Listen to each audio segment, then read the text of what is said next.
নমস্কার বন্ধুরা, Annapurna all in one কিচেনে স্বাগত। আমি অর্চনা। আজ আমি বানাবো সামুদ্রিক মাছের তেল ঝাল। দেখতে থাকুন আপনারা। অনেক দিন থেকেই আপনারা জানাচ্ছেন যে সামুদ্রিক চাঁদা মাছের কিছু একটা বানানোর জন্য।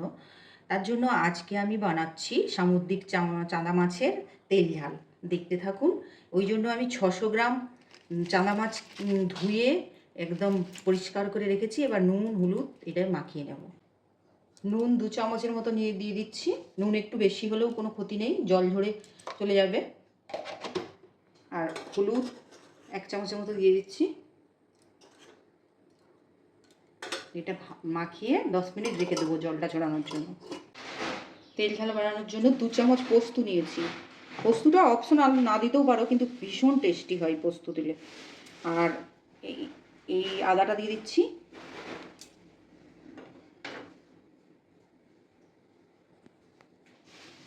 আর 2 চামচের মতো সরষে দানা দিয়ে দিচ্ছি।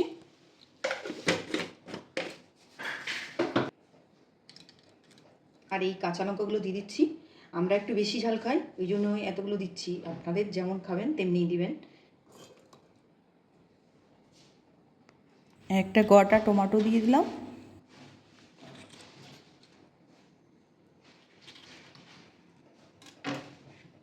এটা পেস্ট করে ফিরে আসছি। মশলাটা পেস্ট হয়ে গেছে। মাছ ভাজার জন্য কড়া বসিয়ে দিচ্ছি।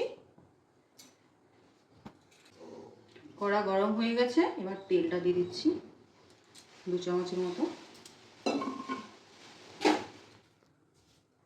তেলটা গরম হয়ে গেছে। যখন ওই ধোঁ ধোঁ ভাবটা আসে কড়া থেকে, তখন এটা গরম হয়ে যায়। এবার মাছটা দিয়ে দেবো। মাছটা একবারে হবে না, 2-3 বারে আমাকে ভাজতে হবে।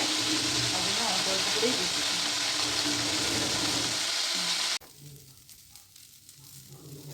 মাছগুলো ভাজা হয়ে গেছে, এবার ঢেলে নিচ্ছি। এভাবেই সব মাছগুলো আমি ভেজে নিয়েছি। এবার আর কিছু একটু তেল দেবো কড়াতে।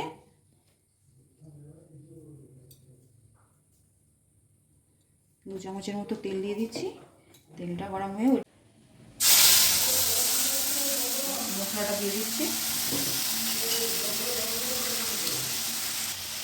একটুখানি হলুদ গুঁড়ো, একটুখানি জিরে গুঁড়ো, পরিমাণ মতো একটু নুন,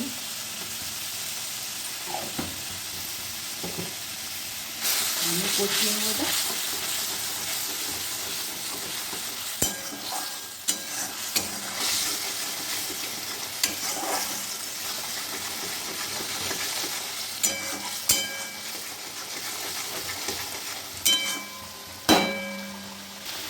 মশলাটা কষানো হয়ে গেছে। এবার জল দিয়ে দিচ্ছি। মশলার জারটা ধুয়ে দিয়ে দিলাম। এবার সেটা ফুটবে, দেখো মাছগুলো দিই। গ্রেভিটা ফুটে গেছে, এবার মাছগুলো দিয়ে দেবো।